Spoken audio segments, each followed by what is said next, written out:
Hello everyone, we're back again. I'm Tim with 𝗏𝘂𝗲𝗀𝗃𝗲. I am a member of the Gearheads on Demand service that we offer. We come here every week, we go over some questions, we talk to people live in the chat on Facebook and YouTube. We're live on Facebook and YouTube right now.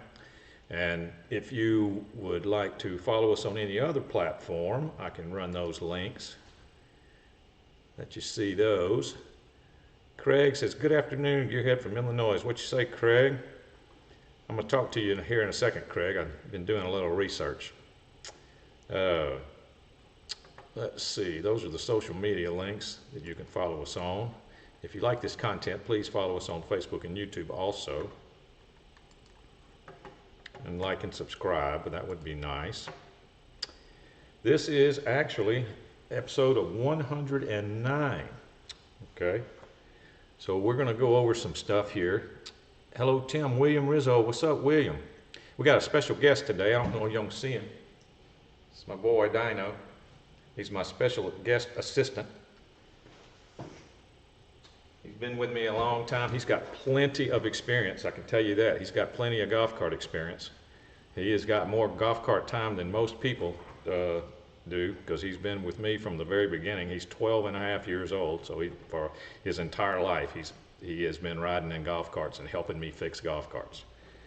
Let's see. Well, the garage is open, so we'll get started with the regular questions. I'm sure we'll get some live questions also. Let me just check over there. Seems like we're good over there. Question number one. Oh, Mason Grove. What's up, Mason? Might be the last time for a while. Weather has finally warmed up here and time to go back to work. I'm a cement guy. See you in the fall and winter. All right, Mason, that's cool, man. Glad to have you, though. Anytime you want to, stop by. You know where I'm at. You know when I'm going to be here. Tuesdays and Thursdays at 12 noon Central Standard Time. So, see, Dino, you're getting a what's up, pup, from Craig. Let's see. He decided he wanted to come to work with me today. Question number one of the regular questions. My Yamaha 36 volt G14 has very little power. It has the original speed controller. Should I upgrade, and will that give it more power and top end speed? On that electrical system, if you could put as big a controller as you wanted to on there, and you're probably not going to notice any speed change. Probably not going to be any speed change on changing the controller in a series electrical system. You might notice some power change, but you probably wouldn't even notice that until you really put the cart into a bind. Like when you started to climb a hill that maybe before your cart would slow down a lot on certain hills, it may not slow down as much because you have more amps available that the motor can pull. Gary D. Internet is acting up today. You mean for you, Gary, or for me? Is it glitching for me? Is what I would want to know. See, Ray Brown, 2019 EZGO Freedom, throttle, stutter, and shutter. Replaced the throttle sensor. Alas, actually the stutter got worse. Now what? Well, I'm sure a lot of my regulars know what I'm going to say, because you used two of the key words, and that I repeat myself a lot on. Anytime someone has described a symptom as a shudder or a stutter, and you used both of the words, that it's going to be a battery-related issue. It doesn't necessarily mean a battery, but it's going to be battery-related. It could be a battery, could be one cell in one of your batteries, could be a cable connected to one of your batteries, could be a cable in that's about to come off. All of those things can cause a shudder or a stutter, low voltage being one of them. Let's see here. Art. Hey, Art, I talked to you the other day, didn't I, Art? How's it going, Tim? Send an email. The problem I was having when we talked.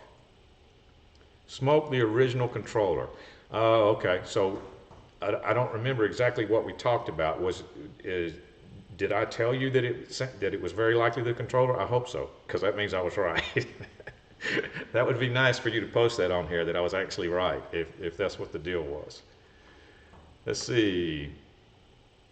Yeah, Craig, that's right. It's going to be a battery-related issue if you use that word stutter or shudder. That's, 99% of the time it's going to be a battery-related issue. There's no 100% of the time things when it comes to electrical systems.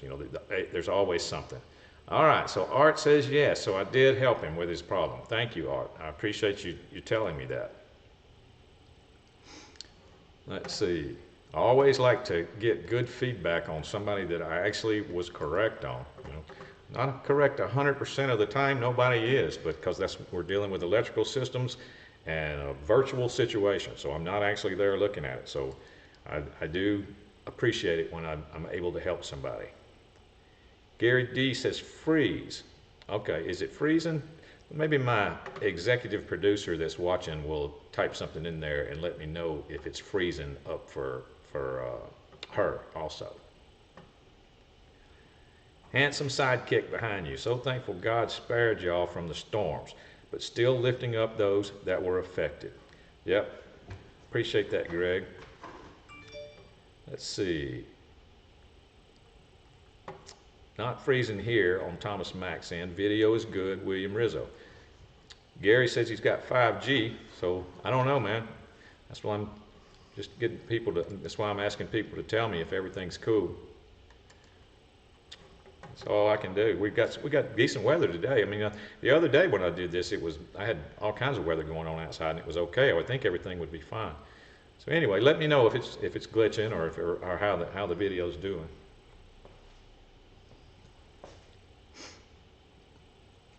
See, Gary says he's in Arizona. Bad video. I don't know, man. You might be in a situation like Craig's in, where Facebook and YouTube they don't like him. Oh, did you get your notification, Craig? Did you get notifications today? Did you get that worked out? Number 2. Treetop Tall here in Bristol. All right, Greg. On question number 2. Can you make your cart faster by changing battery sizes? No, the only thing that's going to make it faster is if you change voltage. That would make it faster, but in the batteries. If you went from 36 to 48 or 48 to 72 or something like that, that would make it faster. Now, changing battery sizes is only going to affect your range, because anytime you mess with the amount of lead, if you change the amount of lead that's inside your battery pack, or whatever battery pack your configuration is, that's the only thing that's going to affect. It's going to affect the run time, the amount of distance you can travel before you need to recharge the cart, the amount of time it takes to charge the cart. It's going to affect that also. A smaller amount of lead, will take less time to charge than a larger amount of lead. Let's see here. Number 3.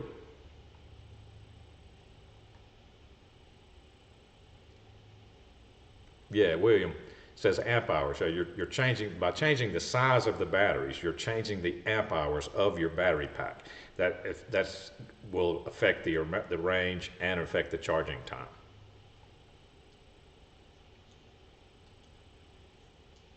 Craig says he did not get his notification. You sent an alarm on my phone and then a look on YouTube. All right, that's cool. Whatever you got to do, man. Number 3, I have a Club Car DS 1990.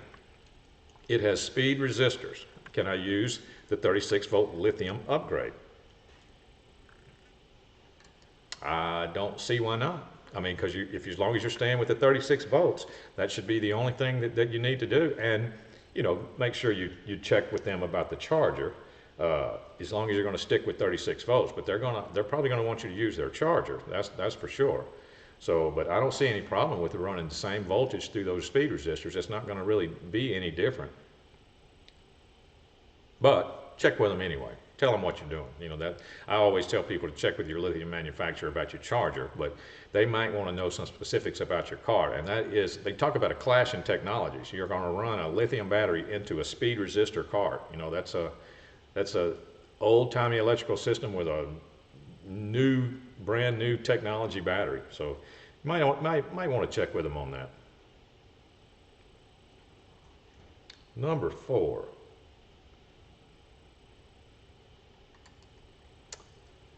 I hear a loud but intermittent chattering sound from the front right wheel area of the cart.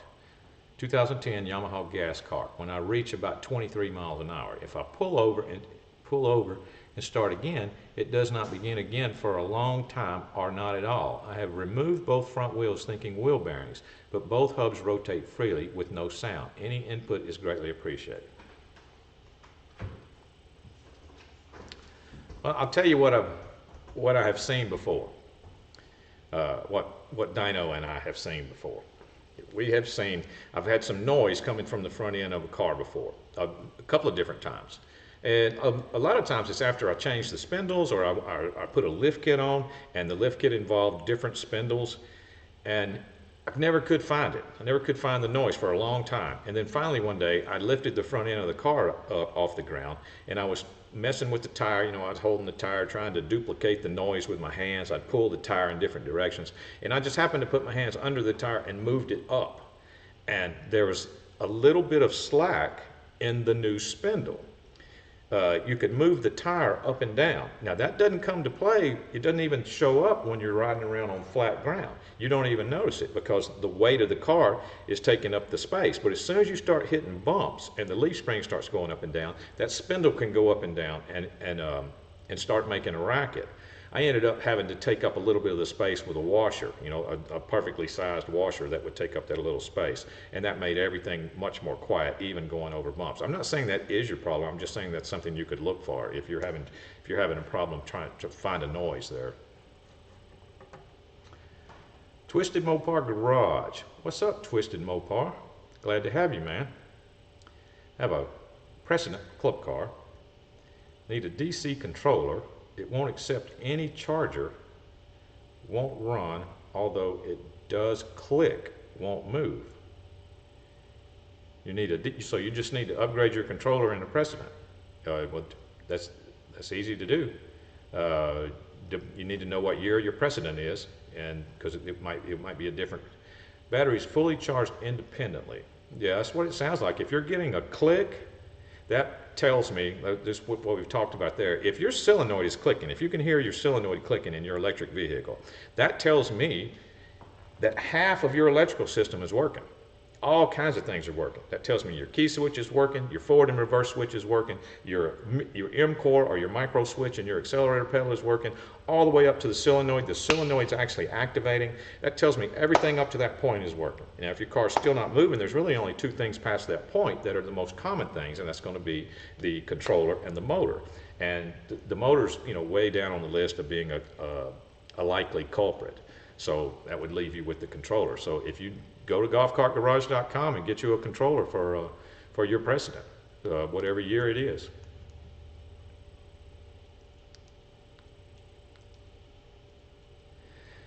Oh, thank you, Craig, for saying that. I believe you spoke.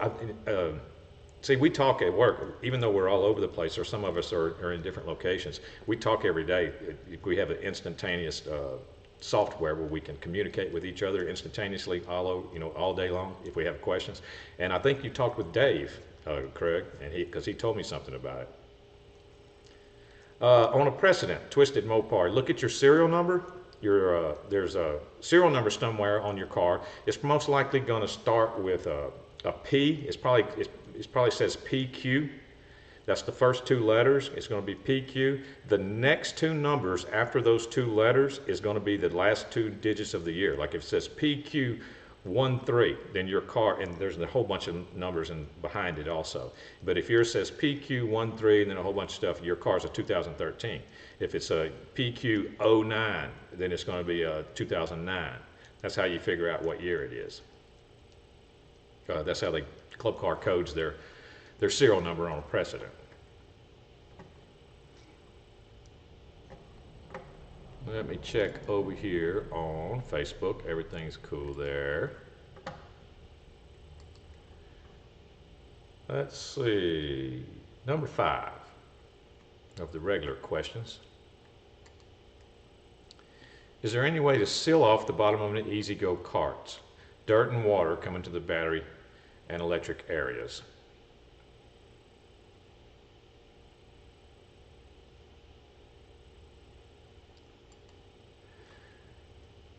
You know, I've thought about that over the years too. Like I lived in, or my shop, my golf cart shop, well, I lived in a dusty, it was kind of a dusty environment sometimes of the year, and my battery compartment would just get all dust and dirt all over it. And I actually thought about that. What if I sealed this off? You know, and I've seen some people that have tried it, you know, with different materials and everything. They've made it out of wood. I've seen people try to make stuff out of plastic. But what I found, if you ride around in those conditions, there's no way you're going to get that area sealed off as good as a like an automobile or a four-wheeler or something else, or side by side, because they've gone through painstaking engineering designs in order to come up with these things to where they seal off that compartment very well. Plus, once they get totaled out and you've got some shielding in there, they tend to hold dirt. They tend to hold more dirt than they did before. Like the dust and the dirt that comes in there doesn't have any way to get out. And so I found it to be counterproductive, is what I found it to be. In the carts that I have seen where people have tried to do that, where they've tried to seal off that compartment. To me, it's, and plus you're messing with the ventilation a little bit too. And you're talking about lead acid batteries in a garage. You know, if you're charging in a garage, you kind of want open air as many places as you can get on lead acid batteries, especially in the charging environment. So anyway, let's see. 𝗏𝘁𝗿𝗃𝗲 says the serial number is PH12, so that means your precedent is a 2012. That also means that you do have an onboard computer on that precedent, in case you need to know, because 2013 and somewhere between 2013 and 14, they quit using onboard computers, but in 12 they definitely were using onboard computers. So if you ever run into that problem, you'll know that your car does have an onboard computer. Let's see. Golf Cart Garage says we're going to hire Craig to write video scripts. Good talking with you, sir. You're definitely one of us. There he is, Craig. That's Dave.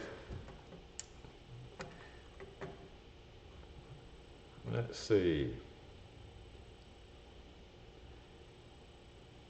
Number 6. Please tell Dino he's the coolest boy for all of it. Yeah, Dino's the bomb. Ain't you, big? You all right? Yeah, he's been my sidekick for about 12.5 years, like I said. He's a good boy. Let's see. He's a 3-time graduate of doggy school. He graduated beginner class. He has graduated advanced class. Then he's gone back a second time, years later, to advanced class and graduated again, just as a refresher course. He took advanced class twice. So he's a good boy. Let's see, number 6 is where we're at. My Lestronic II, 𝗏𝘁𝗿𝗃𝗲𝗀 Garage, yes. I work for Golf Cart Garage. Golf Cart Garage is a parts supplier for golf carts. So go to 𝗏𝗂𝗏𝗃𝗲𝗀.com and you can just look around the site and pick one out. You can order it that way, or you can call and talk to one of our amazing customer service representatives that we have at Golf Cart Garage, and someone can help you with that.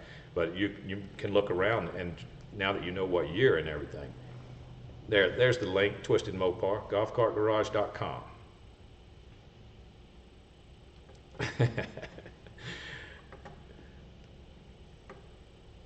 You don't need the number 𝗏𝘁𝗿𝗃𝗲𝗀. I mean, that's fine that you have the number off the controller. You just need to know it's a precedent and what year it is. That's all you're going to need to know. But if you got the number, that's good too. Let's see, question number 6. My Lestronic II charger is showing no amps on its amp meter. It does hum and shows 38 volt output with a meter. but will not charge batteries. I'm wondering if it is the little computer box or possibly the amp meter that needs replacing.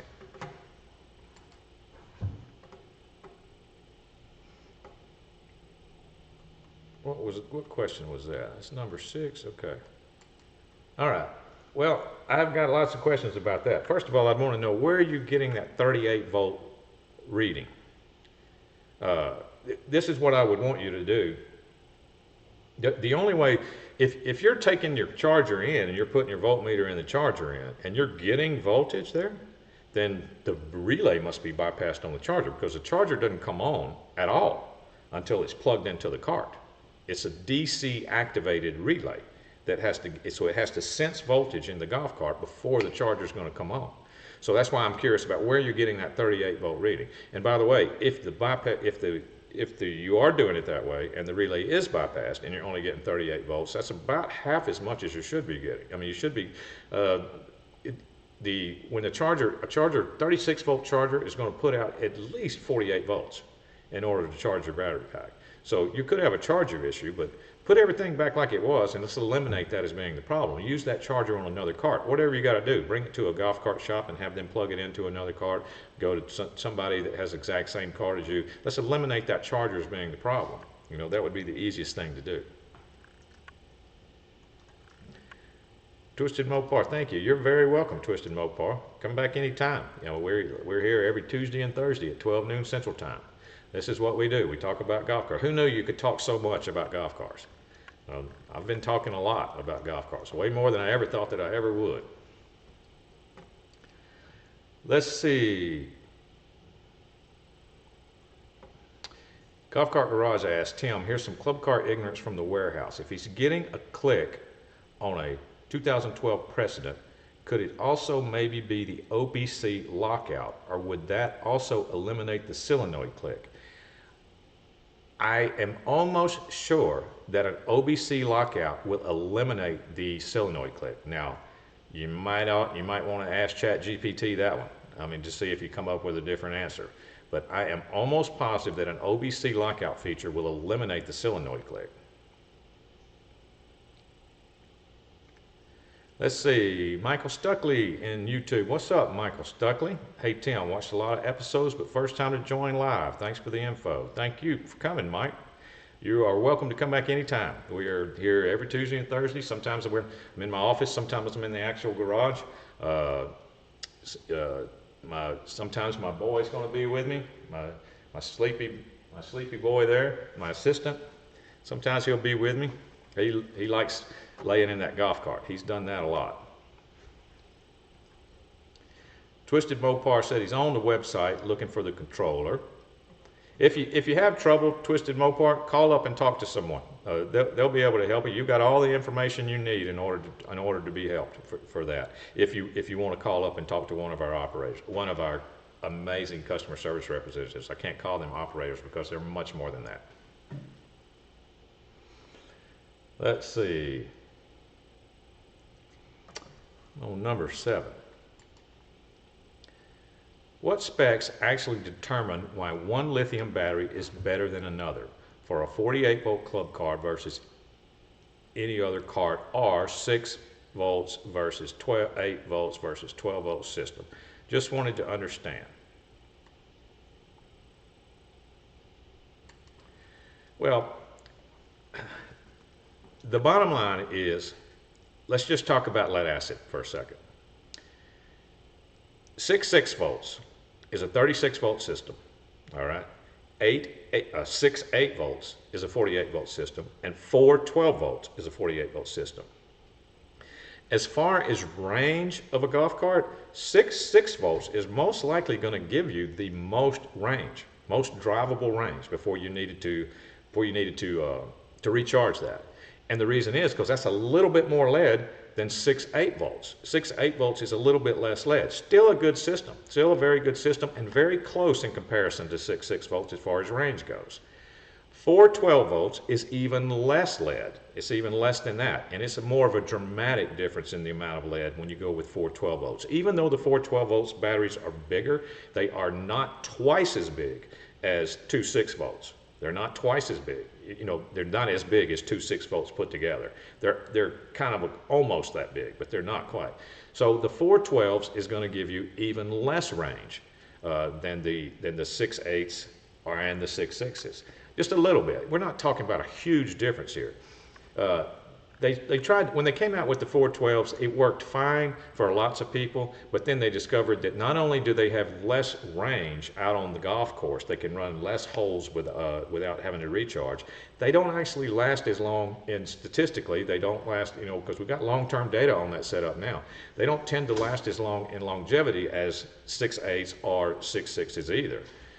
They tend to have to be replaced more often. So, and they're still expensive. It's not like it's any cheaper to go that route, because those dudes are expensive. So it's up to you. You know, what is it you need? And then we switch and we talk about lithium. Lithium packs now that are available for golf carts they have to be compatible, at least compatible with the amount of range, or nobody would buy them. So not only are they compatible, they have even more range, just because of the way lithium chemistry works. It's completely different than lead acid chemistry. That battery is a more powerful battery. It has a certain amount of amp hours. They judge their batteries a little different. They judge them by what is called a C rating, and the bigger the C rating, the more powerful that pack is. Lead acid doesn't do that. They just use amp hours on lead acid. But lithiums use C rating and amp hours. So the more amp hour your lithium pack is, the more range you're going to get. So as far as which one's better, I mean, the lithium is better. There's no doubt about it. It's a maintenance-free system. There's no mess. There's no maintenance. There's nothing you have to do. It charges quicker. You have more range, and you have multiple configurations. And depending on which lithium company you go with, there are multiple configurations that you can go with to increase your amp hour and even get even more range. It's just a better system if you want that flexibility.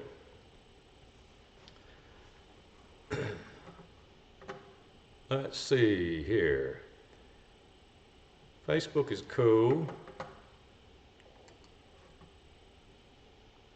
Let's see. What was that? What number was that? Was that number 7?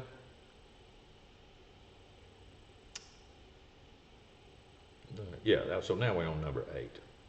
All right, we're on number 8. Let's see, William says he went to a 𝗲𝘋𝗆 105 amp, 48 volt single battery and saved 300 pounds. Yeah, I forgot to mention that. So even if you just got a compatible battery pack with your lead acid, like if you just got a compatible lithium, which would be like 105 amp hour, that would probably be as compatible as far as range goes to a brand new lead acid pack. That's probably about the same amount of range. The 105 amp hour lithium may be more.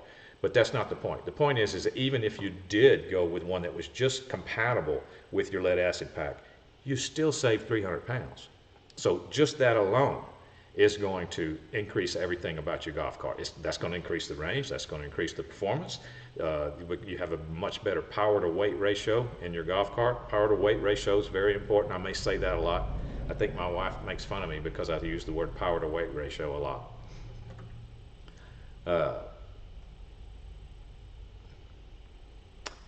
Can you compare lithium Michael says, can you compare lithium amp hours to lead acid amp hours? See, I don't really think so, Michael. I don't know technically how to explain that exactly, but I don't really think so, because lithium is just completely different, especially when you talk about the additional weight savings that William Rizzo has pointed out. Because just that weight savings is going to make the range go up, because you're not pulling around as much weight, so there's not as much of a strain going on the pack. So it's just a whole better deal. That's where we talk about lithium is like a torque, and voltage is your speed. So lithium is added torque, and the reason that it's added torque to your car is because it's a more powerful battery. It resists voltage drop more. It resists the voltage dropping better than lead acid, and you've got 300 pounds lighter. So it'd be like adding a torque to your car, not speed, because you're not going to be adding speed just by going to lithium, but you would see a torque difference. William says his charges in half the time. Okay, yep. Twisted Mopar says, unfortunately, you do not carry that controller. Well, we may not carry, or we may be out of stock, but I can assure you that we have a compatible controller at Golf Cart Garage for your car. That's why I said you may want to call up. You may want to call up and talk to one of our customer service representatives, because we have aftermarket controllers. I mean, you don't have to go with the exact one that was in there.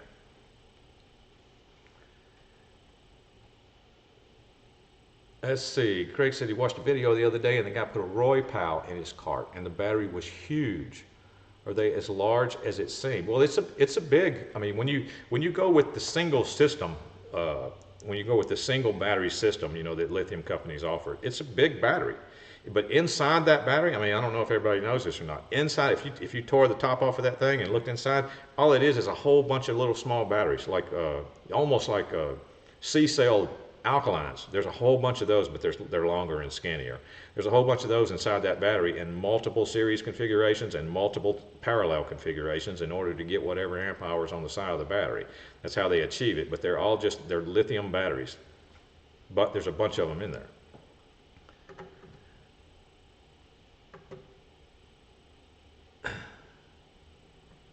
Let's see. So Williams had his a couple of years now. Cool. Yeah, that's what I like to hear. I like to hear real world results on lithium, you know, because that's going to be, you know, the most popular topic in golf carts from now for the next who knows how many years. I mean, because they're becoming, you know, the price is coming down because we got competition. Anytime you get competition in something, then the price starts coming down, and we're definitely seeing competition in lithium manufacturers. 𝗲𝗃𝗃𝗲's just one of them. Jen Slinger, what's up, Jen? Good day, Tim, and all swag people. Finally warming up here in Sin City. Almost motorcycle weather. Cool. Yep. I rode mine the other day. We had a warm day, and I went and rode some gravel roads and had a good time. It's kind of cooled off on me though. Now I'm kind of a fair weather rider. I like 70s, you know, when I ride. I know I'm spoiled, but I know a lot of people in the north would think that's so funny to hear me say that I like it to be in the 70s when I ride my motorcycle. It doesn't seem like I'm very hardcore when I say that.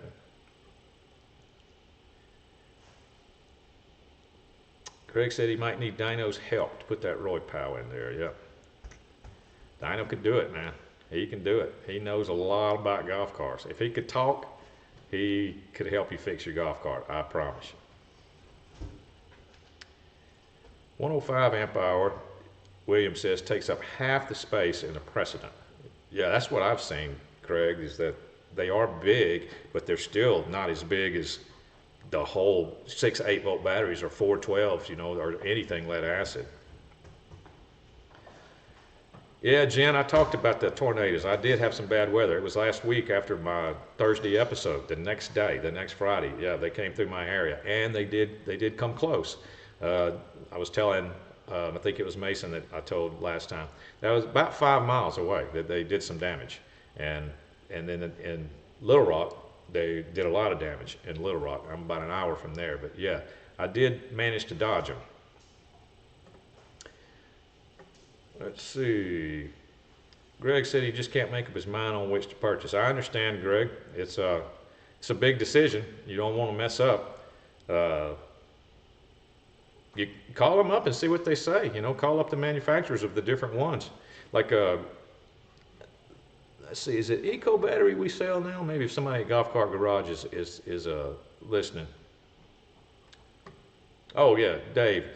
We sell Eco. Eco is the one that comes with the whole kit, right? Comes with the gauge and the lithium and the charger. It's like a whole kit that's golf cart specific. Correct me if I'm wrong on that, Dave. William says, close call. Yeah, it was pretty close. It got bad. Let's see. Yeah, Dave says that I'm right. The Eco battery it comes in a package, and you might be interested in that. I mean, you might ought to check that out, because you get everything you need, and like I said, it's golf cart specific packages. So any mounting brackets or anything like that for your particular golf cart is going to be included in the package. Not all lithium batteries are like that, so that's pretty cool. Said he's, Greg said he's torn between those two. Yep. Let's see, what was number 9? New 2023 gas cart. Is there a way to make my cart not shut off when I stop? I want a longer run time so it's not starting and stopping when I go from forward to reverse. I know what you mean there, and there's no way that you can do that without modification. Now, can you do that with modification? Yes, but you have to understand your cart is designed to do that. And a lot of mechanics, when they find out how a gas golf cart works, when they find out that when you touch the gas pedal, it starts up, and then when you let off the gas pedal, it stops, they all wonder how in the world does that not tear itself apart, you know, because it doesn't seem like it would work, but it works very well. And you get used to it, and it works very well. Now, there are some people that have gone through the trouble of modifying theirs to where it will stay running. So you're wanting to know if you can change it to a key start type situation.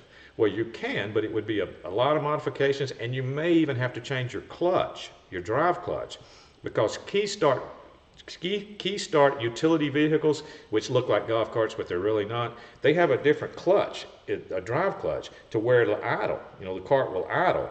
If on your cart, if it idles and it spins fast enough during idle, the clutch is going to start pulling in. So in other words, it would be rolling all the time. So the answer to the question is no, you really can't do that without modification.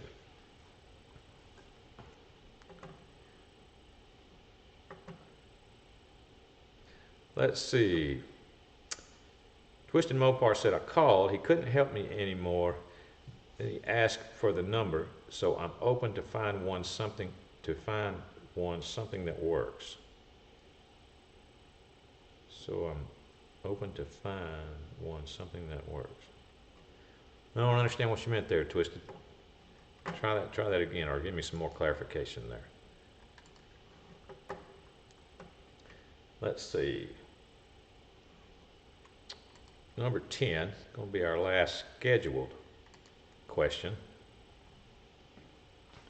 I have an EZGO 36-volt golf cart. I believe it's a 1998. All right, well, right there, I know that in 1998, you could have one of 2 different kinds of electrical systems. All right, put brand new batteries and change the cables.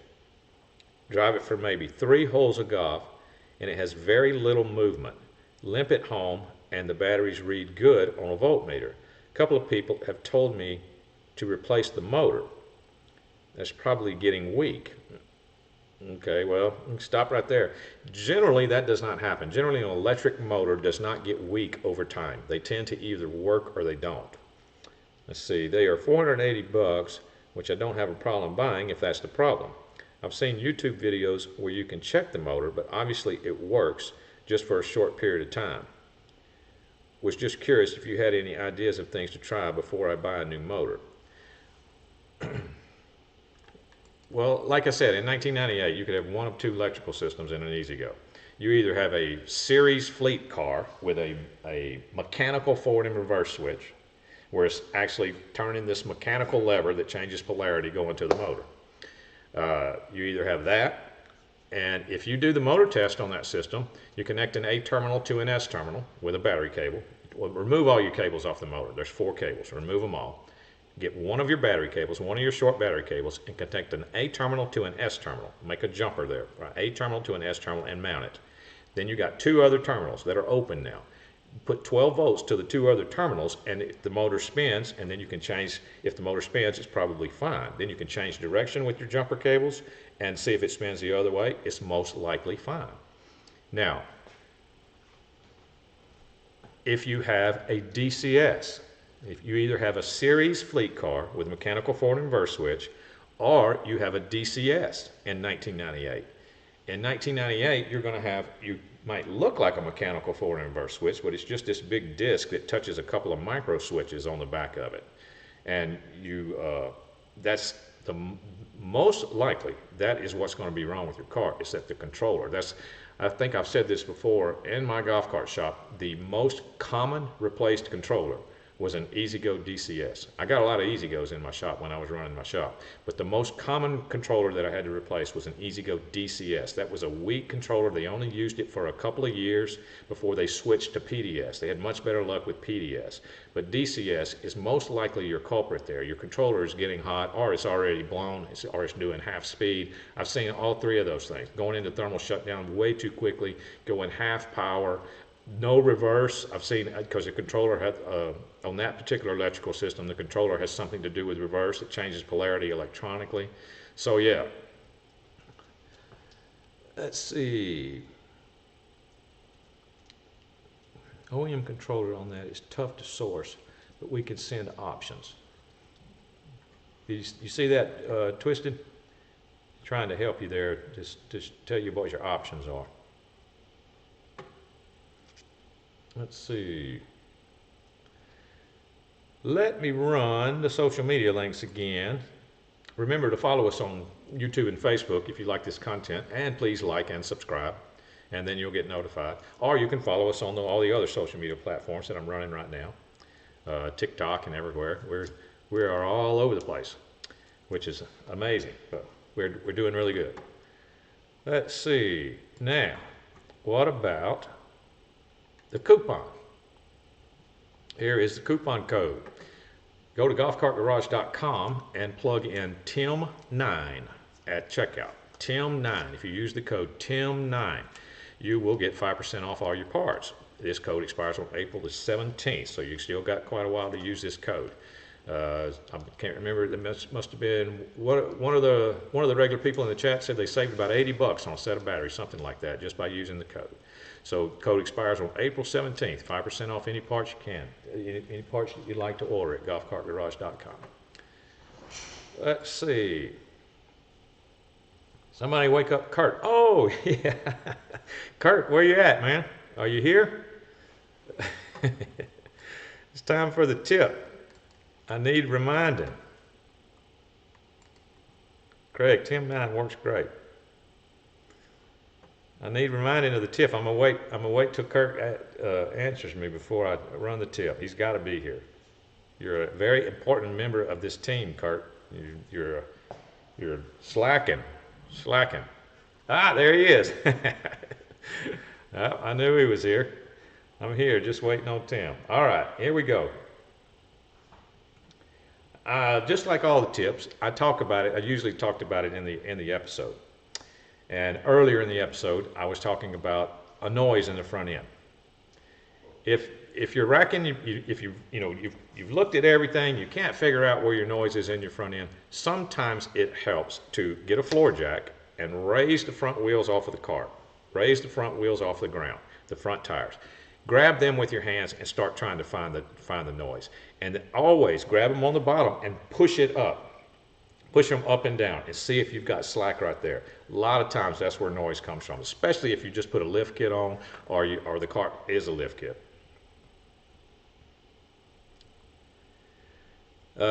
Twisted Mopar says, trying to find something that will work without breaking the bank or invest more than the cart's worth. I understand that. Controllers are very expensive. There's no way around that. Controllers are expensive. Batteries are expensive. I mean, that's the two most expensive things in your golf cart, is your controller and your batteries. Motor would come in there pretty close too, but mainly controller and batteries.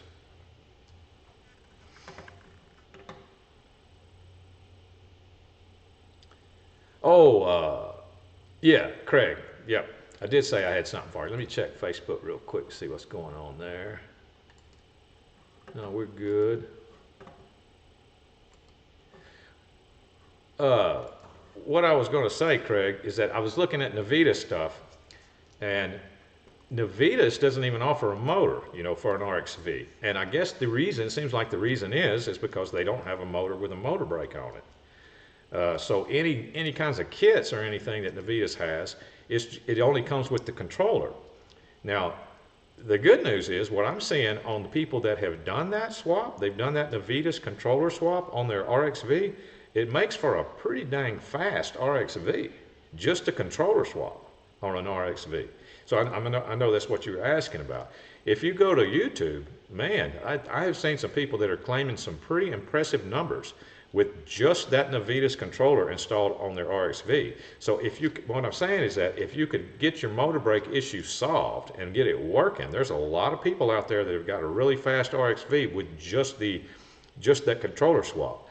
Now, as far as everything else goes, you would have to put, the brake situation, it looks like the same axle. So you would think, well, why can't I just put brake shoes on that axle from a TXT? Because it looks like the same axle to me. I think it is. I think it's the same axle. So you could, but you wouldn't have everything else is different. Like there's no brake cables or anything. There's no places to put the brake cables. You would have to come up with some kind of modification in order to do brakes, is what I'm saying. So the easiest thing would be for get your motor brake situation worked out, get it fixed and operating, and then just switch that controller. Put you a `𝗲𝘂𝗃𝗲𝗀 controller in there. And the 𝗲𝘂𝗃𝗲 controller, it comes with dials to dial down the speed or whatever. But I know you wanted to eliminate it altogether, but it doesn't seem like, from what I've researched on it so far, it doesn't seem like it's going to be that simple. Maybe one day somebody will come up with an entire modification kit for that, for an RXV, to switch it back to drum brakes, and so you can install a different motor in there. But you'd have to switch it from AC, so it's just all kinds of complications come into play since it's an AC deal is all. Let's see, that explains a lot. I was going for torque versus speed. I appreciate all of that. Yeah, let me tell you what I saw. I watched a couple of videos of people that have installed that 𝗲𝘂𝗃𝗲𝗀𝗃 controller in an RXV. One guy, he put a lift kit, so he lifted it, and he's on 23s. He's on 23-inch tires. He's claiming that cart now, with just a controller change, just that 𝗲𝘂𝗃𝗲𝗀 controller, is 37 miles an hour on 23-inch tires. So that would say that on stock tires, like 18-inch tires, you're probably still looking at somewhere between 30 and 32 miles an hour on a stock golf cart with just a controller change. That's some pretty impressive numbers if those are true. This is just some YouTube videos I watched after I went back and looked at your email again. Okay.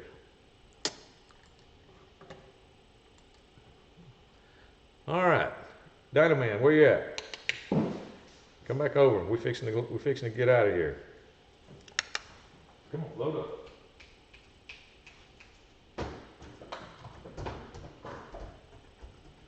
Good boy. All right. Thank everybody for coming. We are just about done here. I run the coupon code. I did the tip. Did the social media. We got our regular questions. We answered some. I hope we were able to help some people. Hope we were able to help Twisted get him back on the right track. I will see everybody on video. 𝗲𝘂𝘃𝗲𝗀𝗃𝗲𝗀 𝗲𝘂𝘃𝗲. They missed an opportunity for a really 𝗲𝘂𝘃𝗲𝗀𝗃𝗲𝗀. All right, there's Dave's joke of the day. That's actually a good one, Dave. All right, we will see everybody on next Tuesday. Thank everybody for coming. The garage is now closed.